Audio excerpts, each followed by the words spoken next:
this movie? Parang pinag-usapan niyo rin ba sila? Ano yung naging conversation? Yun, pinag-usapan namin sila. Dahil hindi namin sila kayang bayaran, kailangan namin silang pakiusapan. At ang dali naman nilang pakiusapan. Hindi kami nahirapan lahat. Nagtulong-tulong kami. Kasi sila Maylene, katabaho na nila sa Uninvited. Si Juday, kakakita lang namin recently. Si Dom naman, kaibigan natin yan. Si G, na pinauwi pa namin mula sa Amerika para mabuo talaga at magkaroon ng madaming gimmick cast doon sa pelikula.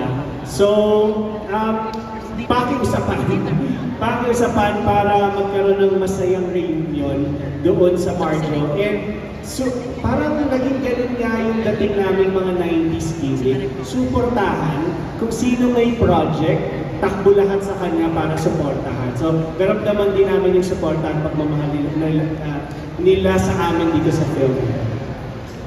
Thank you, Albert. Let's go now to Jeffrey Perdon of Pamilya Online World. For Marvin and Julie, kumusta po yung filming sa Malta? And ano po yung di malilimutan ng experience from yung shooting sa overseas? Siguro yung buong Malta na shooting para sa amin ay unforgettable. Dahil saglit na saglit lang siya. Tapos, ako first time ko kasi mapunta doon. Tapos, masaya pa ako doon sa project na pinunta ko. So, memorable talaga siya. And maraming kami na-discover about Malta. Mga lugar doon na talagang bagay din doon sa eksena kung ano yung ginawa namin. And parang bitin niya bitin yung ilang araw lang na shooting days. At saka, yun, maganda siya talaga. And first time yata shooting doon, ng Pinoy movie. So, mga shooting doon, mga Jurassic Park, tapos yung, mga Game of Thrones, ayan, Munich, diba? Gladiator. Pag sila naniwala dyan. Lovers, diba? Pero totoo yun, doon talaga nila siya. Yung production ng Gladiator na movie, sila rin yung production department namin. Kaya ganun ang leveling Jurassic, Gladiator, XX Lovers. Pangklase. Thank you, Jeff. Maraming salamat. Hannah naman from Inquirer.net. Hannah Mallorca. Hello, good evening. Congratulations sa inyo. So yung question ko ay para kay Loisa. So, syempre, naging matatak na sa puso natin yung love na Marvin and Jelena. Pero while working on this, ano yung natutunan mo while working with them and ano ang hindi mo makakalimutan?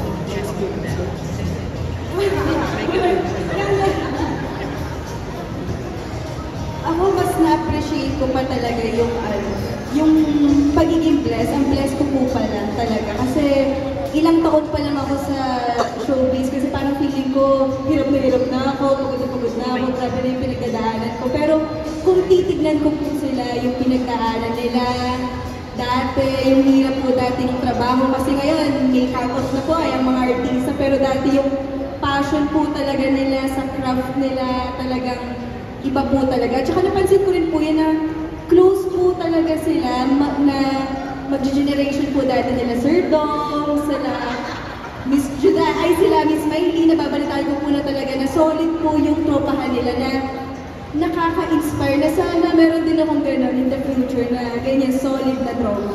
Yan po. Alright. Thank you, Hannah. And lastly, si Iza Iglesias ng Manila Standard. Manila Times. Manila Times. Sorry, nakalagay dito sa So, Manila Times. Go, Iza. Yes. My question is for Direk Tonet. Sa story po ba, was it specifically intended for Marvin and Jolena talaga? Or nakabangko na ba to? May other artists kayo na tina-target or for them talaga? For Angelina Jolie talaga to, tsaka Brad Pitt. Kasi naghiwalay sila. Hindi, para talaga sa kanila. And si Sir Marvin tsaka Miss Jolene sa tawag ko kasi parang iba talaga. Kahit sabi nilang huwag silang si Sir or Miss, parang ano sila, very hands-on sila sa buong pelikula. Hindi sa nangingialam sila. Pero gusto nilang talagang maging parte ng bawat stage ng paggawa, from the script to the production. Si Sir Marvin, kahit catering, pagkain. Si Sir Marvin, minsan 7 a.m., tinatawagan na, papunta na siyang jowa sa akin. Oo.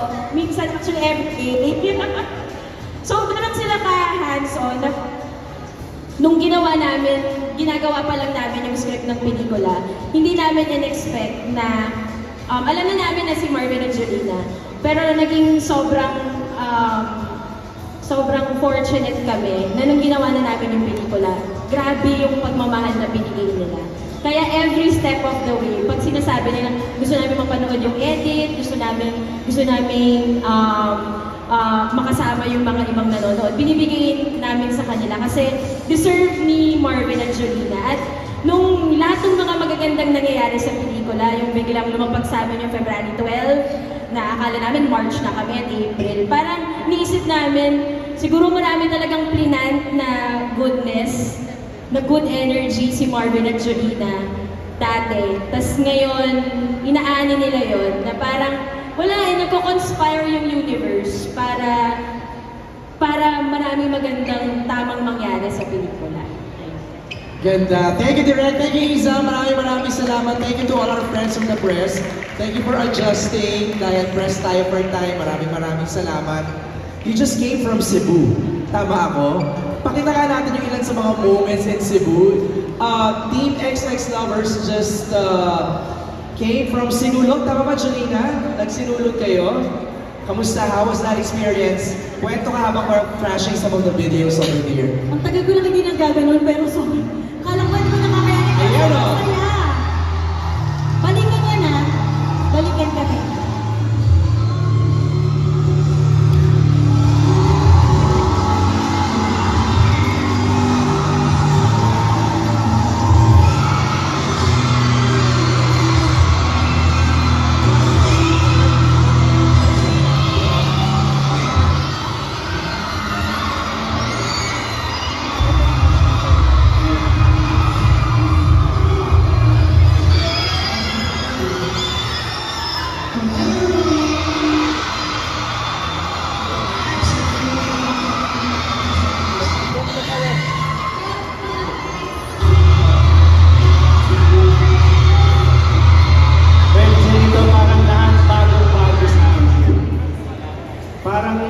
Parang lahat ng bago sa akin. Grabe, no? Lahat na lang parang pasasalamat yung gusto namin sabihin. Kasi never ko na-realize na mag-mall show kung hindi Jolina. At aakit kami ng stage, kakanta-kanta, Pasakilig. Yung pakiramdam kakaiba, na masaya, na hindi mo alam kung bakit mo ginagawa. Pero dahil ang saya-saya lang lahat ng nangyayari, parang doon mo masabi na, ay, pwede po talaga kami maging artista. Wow. Ay, ako pala, kasi si Jolina, lumalabas talaga. Ako parang pwede pala talaga ako maging artista. Oo naman. And we can't wait to see you on February 12. Let's have a group photo lang dito, Marvin, Jolina, Loisa.